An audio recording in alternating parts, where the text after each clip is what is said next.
La finition des marqueteries fait toujours intervenir un vernis qui a pour mission d'une part de faire ressortir les couleurs et les veinages du bois, d'autre part de bloquer les teintes et enfin de protéger le bois contre le vieillissement qui est dû aux agressions extérieures comme les ultraviolets, les variations d'hygrométrie, mais aussi le protéger contre les chocs, surtout quand il s'agit d'objets qui vont être manipulés comme les coffrets, les plateaux, les tables, etc.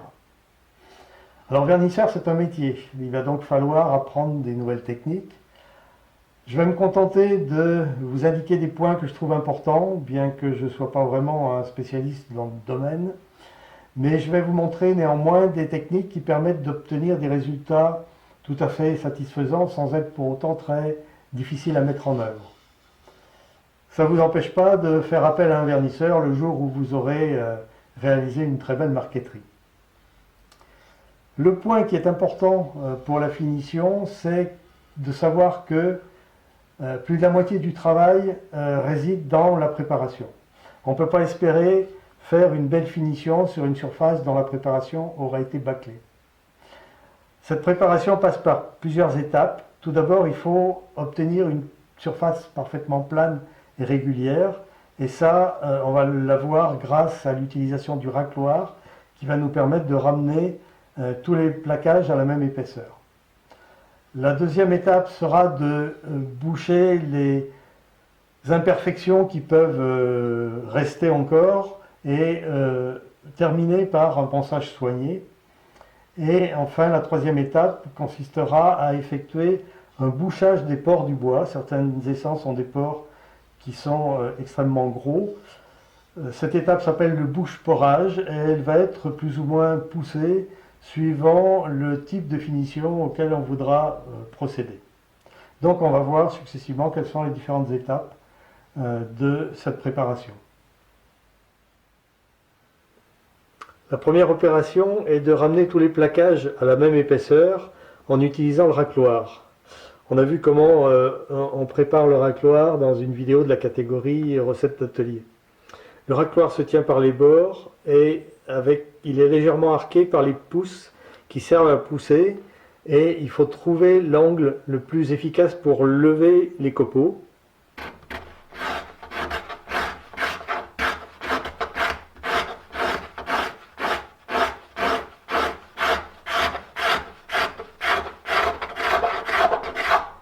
Un point important est à signaler, c'est que la marqueterie doit être solidement fixée sur l'établi. C'est le racloir seul qui est mobile, et c'est d'ailleurs en principe tout à fait général pour le travail du bois. Soit c'est l'outil qui est fixe et la pièce de bois qui est mobile, comme dans le cas par exemple du découpage à la scie à chantourner, soit c'est l'outil qui est mobile et la pièce de bois qui est fixe, comme ici. Si les deux éléments sont mobiles en même temps, on est à peu près assuré de faire un mauvais travail. On essaye de travailler dans le sens du fil ou avec un angle léger par rapport au fil. Il faut bien observer comment se passe l'action du racloir sur la surface. On voit qu'ici, on est en train de soulever des fibres, tout simplement parce que le fil doit être légèrement montant dans ce sens-là. On aura donc intérêt à racler plutôt dans l'autre sens. Voilà, où ça se passe nettement mieux et on obtient une surface qui n'est pas rugueuse comme on l'avait tout à l'heure. Donc le raclage est à raisonner en fonction de la fragilité des plaquages, en fonction de l'orientation du sens des fibres, orientation aussi bien dans le sens horizontal que en 3D, si on peut dire.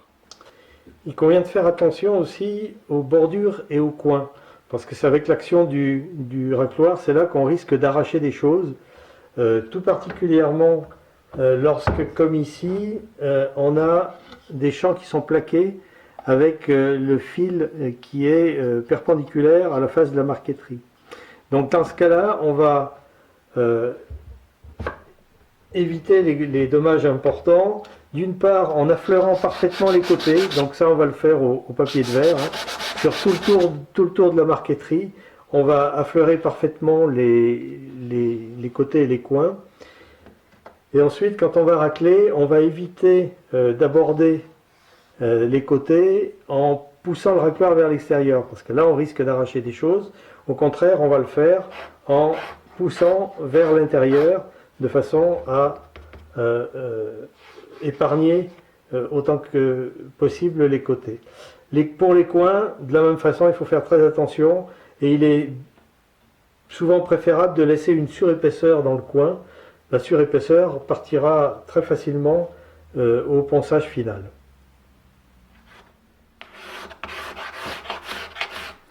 Voilà, ici on travaille un peu en travers du fil. Le marqueteur a des yeux au bout des doigts.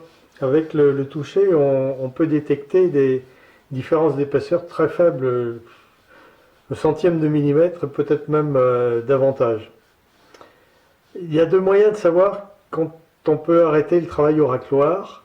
Le premier, c'est effectivement le toucher qui va permettre de savoir si toute la surface de la marqueterie est bien lisse et s'il y a éventuellement des creux dans la surface. Le second, c'est un examen à contre-jour en lumière rasante qui permet aussi de voir s'il y a des inégalités. Alors un autre point sur lequel il faut porter son attention, c'est qu'on travaille sur des épaisseurs extrêmement faibles, généralement des plaquages de 6/10 de millimètre. Et on risque donc de creuser le plaquage jusqu'à atteindre le support. C'est ce que les marqueteurs appellent la perce, contre laquelle il n'y a pas de remède. Donc il faut travailler avec précaution, de façon régulière sur toute la surface et ne pas insister de façon déraisonnable sur une zone particulière. Une pratique qui peut éviter les catastrophes, c'est en fait de repérer les plaquages les plus minces. Ici on sent très bien que l'érable est plus mince que le marronnier qui l'environne. Et avec un crayon gras, on va marquer légèrement les plaquages les plus fins. Et de cette façon, on saura que quand au raclage, on enlève les traces de crayon, ben là, on entre dans une phase plus délicate et il faut faire attention à ne pas percer. Quand on travaille avec des plaquages épais, c'est-à-dire des plaquages 15/10 de millimètre, voire davantage, on peut se dispenser du travail au racloir et on peut procéder au nivellement des plaquages directement avec une ponceuse à bande. Parce qu'on a une marge de sécurité beaucoup plus importante sur l'épaisseur. Bon, il faut faire quand même un peu attention. Et en tout cas, la méthode est à proscrire avec des plaquages minces comme ceux-là, de 6/10 ou 9/10 de millimètre.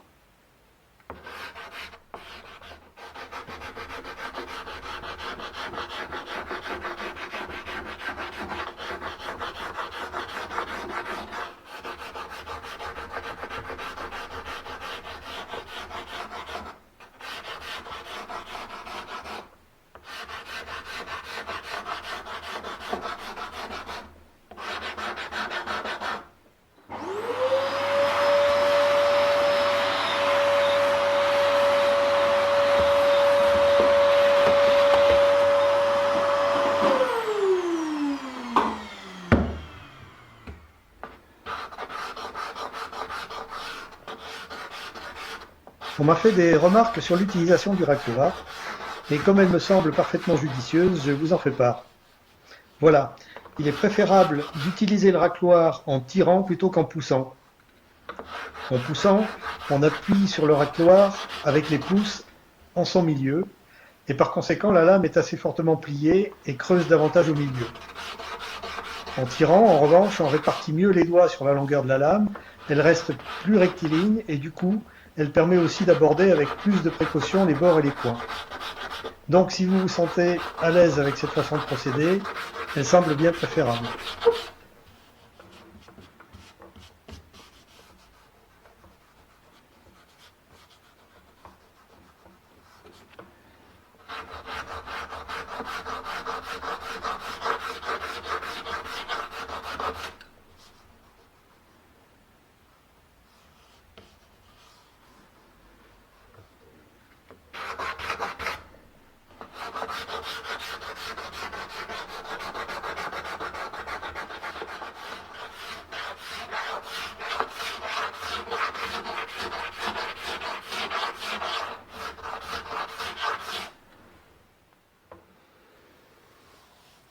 Lorsque le raclage est terminé et avant de passer au ponçage, on va examiner la surface de la marqueterie pour voir s'il n'y a pas des trous ou des éclats éventuels qui mériteraient d'être bouchés.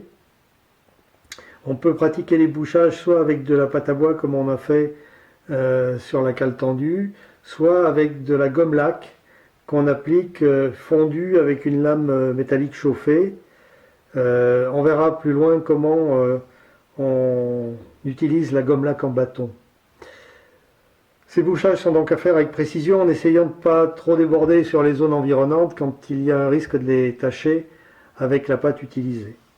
Donc ici on a une marqueterie qui n'a pas de défaut majeur, pas de bouchage particulier à faire. On peut passer au ponçage qu'on va faire avec une cale bien plane et on va faire le ponçage avec des grains qui peuvent aller de 120 à 320 à peu près. Bon, ici je vais attaquer avec un 180 et puis ensuite un 240. Bon, il n'est pas nécessaire d'aller au-delà de 240 ou 300, 320 parce que les grains plus fins aboutissent à un polissage du bois qui facilite en rien l'accrochage ultérieur du vernis. Donc ici on va commencer avec un grain de 180 et on va poncer de façon régulière sur toute la surface. On veille à travailler bien à plat. Il y a en général besoin d'insister un peu plus sur les coins parce qu'on a évité de trop les travailler avec le racloir pour éviter des éclats, d'enlever des éclats. Donc tout doit être ramené parfaitement à plat et on va passer successivement du grain 180 au grain 240. Je pense que je m'arrêterai vraisemblablement à 240 et à ce moment-là la surface testée par le toucher et l'examen en lumière rasante doit être parfaitement plane. Le ponçage se pratique le plus possible dans le sens du fil du bois. Évidemment, quand on a des fils qui se croisent, on essaye de trouver la direction dominante. Et quand on a pris une direction de ponçage, on s'y tient.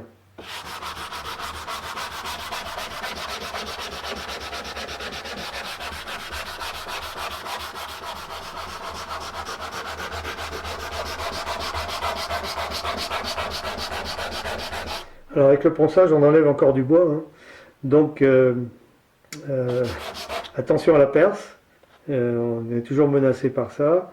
Et sur les côtés et les coins, attention de travailler bien à plat, de ne pas arrondir les côtés, ce qui conduirait effectivement à percer tout le long du bord. On va également procéder au ponçage des champs de la marqueterie. Comme on a des surfaces faibles, on n'a en général pas l'obligation de faire un raclage qui est de toute façon délicat. Enfin, qui ne poserait pas de problème lorsque le sens du fil correspond à la longueur du champ, mais qui est délicat à réaliser par contre si le sens du fil est perpendiculaire, comme ici. Donc il est préférable de faire un simple ponçage avec une cale, et pour que ce ponçage soit bien d'équerre, on prend une cale qui est d'équerre elle aussi, on la repose sur un support, on surélève un peu la marqueterie et on fait le ponçage en s'appuyant sur la table et sur le champ. De cette façon-là, on est sûr d'avoir un ponçage qui est régulier sur toute la largeur.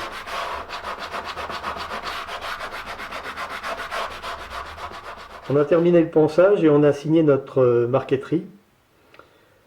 Une vidéo dans le dossier recettes d'atelier explique comment on réalise cette signature par gravure et comment on remplit la partie gravée avec de la gomme laque en bâton.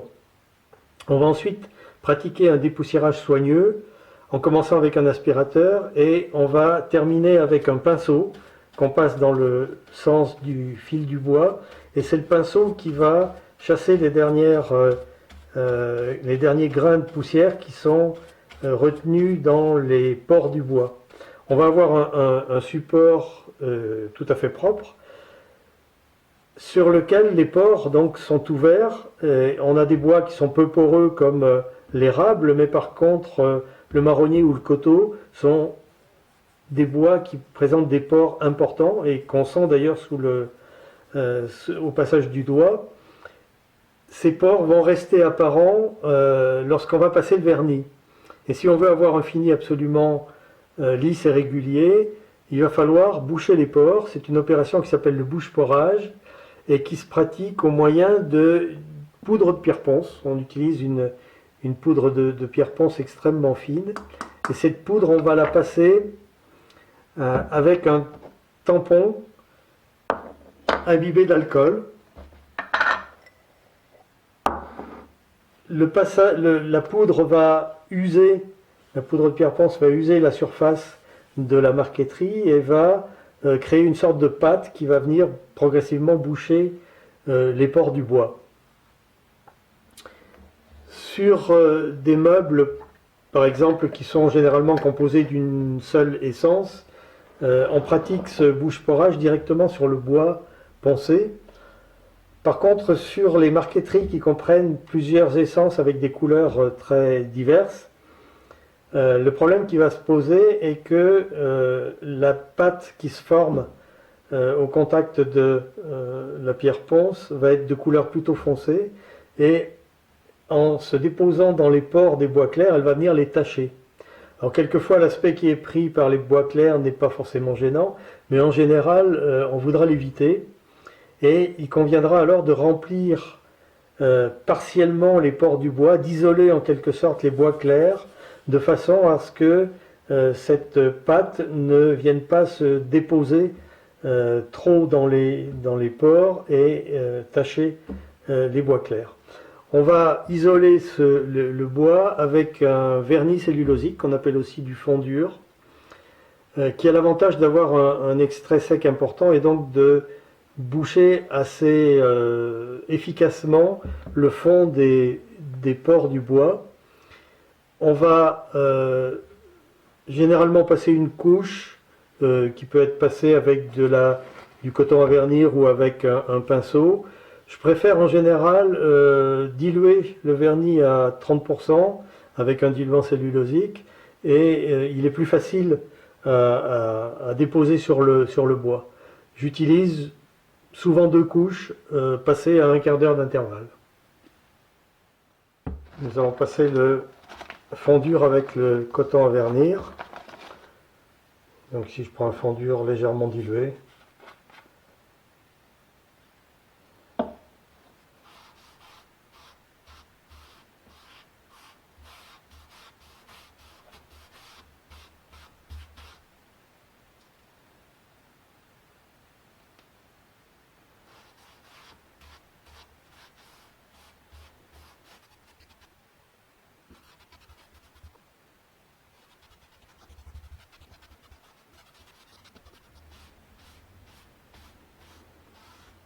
Le vernis fait ressortir les teintes du bois.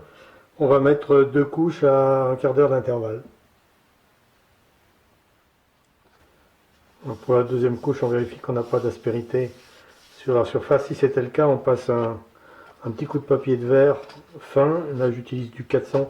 On peut utiliser des grains plus fins à partir du moment où on passe au vernis. Mais on fait un ponçage vraiment très très rapide. Il ne s'agit pas d'enlever le fondure qu'on vient de mettre. Simplement enlever les anomalies si une poussière s'est mise, etc. Et on va passer la couche suivante.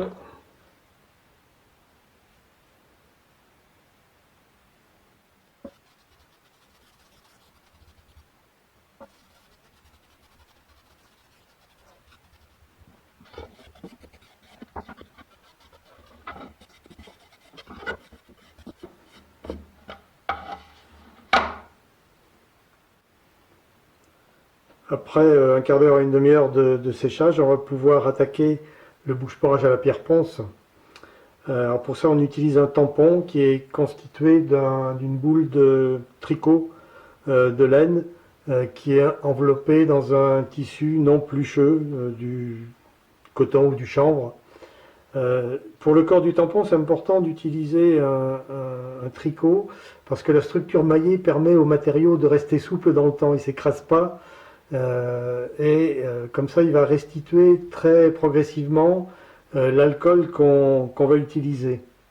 On utilise de l'alcool à vernir à 95 degrés. Bon, 95 degrés c'est le minimum. Ne pas utiliser de l'alcool plus faible parce qu'il contiendrait trop d'eau. On a besoin ici d'un solvant qui s'évapore rapidement. Et voilà, dans l'alcool à 90 degrés, il y a 2 fois plus d'eau que dans l'alcool à 95. On va imbiber le tampon.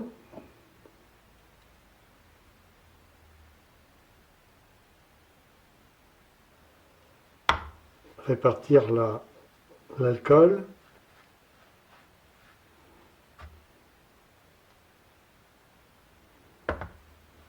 Et on bouge toujours le récipient qui contient l'alcool, sinon l'alcool s'évapore et il va rester de plus en plus d'eau dans le récipient. Ensuite, on va prendre un peu de poudre de pierre ponce.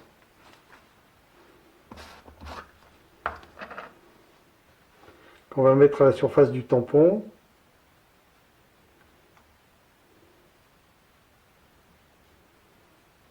Et on va le mouiller avec un peu plus d'alcool.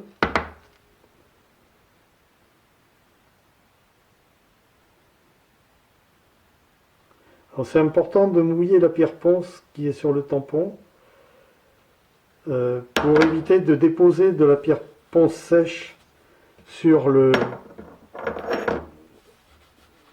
marqueterie, parce que la pierre ponce sèche risquerait de faire des taches blanches qui vont rester. L'intérêt de mouiller à l'alcool, c'est que ça donne de la transparence à la pierre ponce. Ensuite, on va donc passer la ponce sur la marqueterie en faisant des cercles. Et petit à petit, la ponce va user la surface, elle va pénétrer dans les pores, va créer une sorte de pâte. Donc on va faire pénétrer la ponce dans le bois jusqu'à remplir les pores du bois. Ça va également boucher les petits interstices qui pourraient rester éventuellement entre des pièces.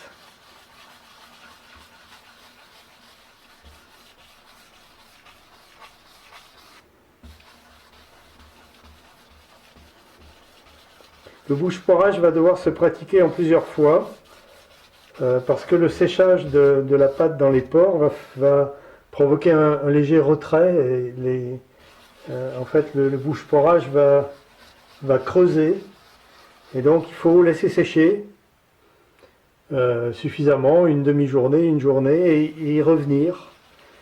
Ça aussi c'est une opération qui est assez longue jusqu'à ce qu'on ait un bouchage qui soit parfait. Enfin, quand on dit parfait, en fait il est à raisonner en fonction de la finition qu'on veut obtenir.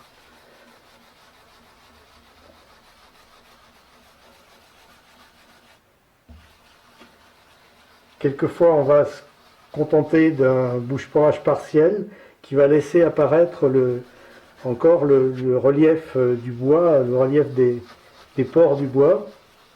Et d'autres fois on voudra un bouche-porage absolument complet. Ça dépend aussi notamment du vernis qu'on va mettre. Si on met un vernis qui est très brillant, on a intérêt à avoir un bouche-porage le plus complet possible pour que le relief qui reste n'apparaisse pas comme un défaut du vernissage.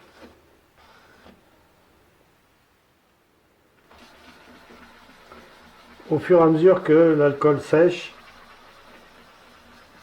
on appuie évidemment de plus en plus fort sur le tampon pour donner les dernières, expulser les dernières gouttes d'alcool.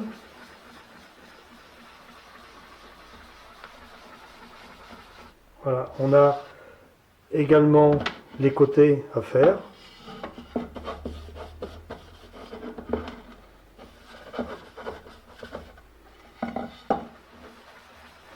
Lorsqu'on a éliminé, voilà, là on voit bien la pâte qui s'est formée sur le tampon. Lorsque on a fait absorber toute la pierre ponce, ou bien lorsque le tampon est sec, on rajoute éventuellement un peu de pierre ponce et un peu d'alcool.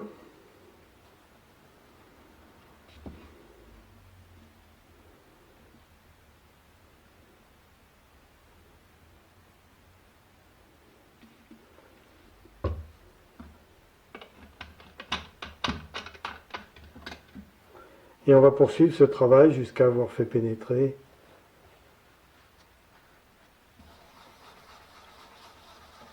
la pâte dans les pores du bois.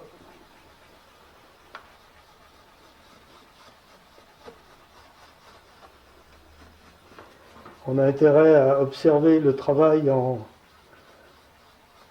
lumière rasante et à contre-jour. Et quand on voit que les pores sont remplis, dans ce cas, on arrête le remplissage. Voilà, ici on voit que la pâte qui s'était formée sur le tampon a pénétré maintenant. Elle est partie. Lorsqu'on n'a plus assez d'alcool, la pâte a tendance à rouler sous le tampon et à se déposer à la surface de la marqueterie. Dans ce cas, il suffit de recharger le tampon avec de l'alcool et de reprendre ces morceaux de pâte qui vont boucher les pores très efficacement.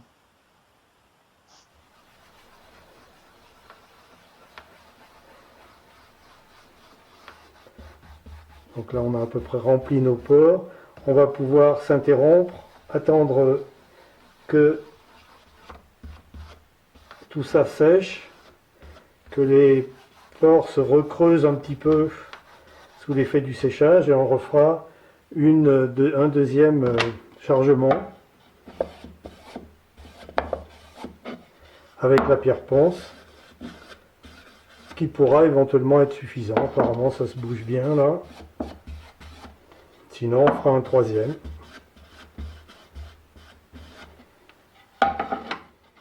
Et on va garder le tampon dans un récipient qui bouge, qui ferme hermétiquement, pour éviter qu'il se dessèche avant la prochaine utilisation. Si ça se produisait, c'est pas grave, il suffit de réhumidifier avec de l'alcool pour pouvoir l'utiliser à nouveau.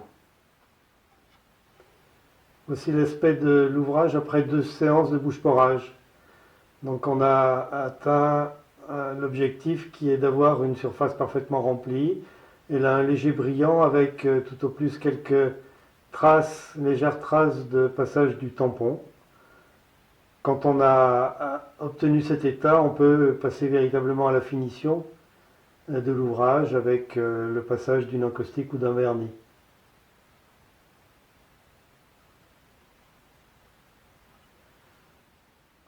Après 2 séances de bouche-porage, le couvercle du coffret présente encore quelques dépressions au niveau des nervures des feuilles. Il va donc nous falloir une 3e séance de bouche-porage pour avoir une finition qui nous permettra d'appliquer un vernis au tampon, un vernis extrêmement brillant, donc qui doit être posé sur une surface qui n'a aucun défaut, sinon elle va accentuer encore les défauts.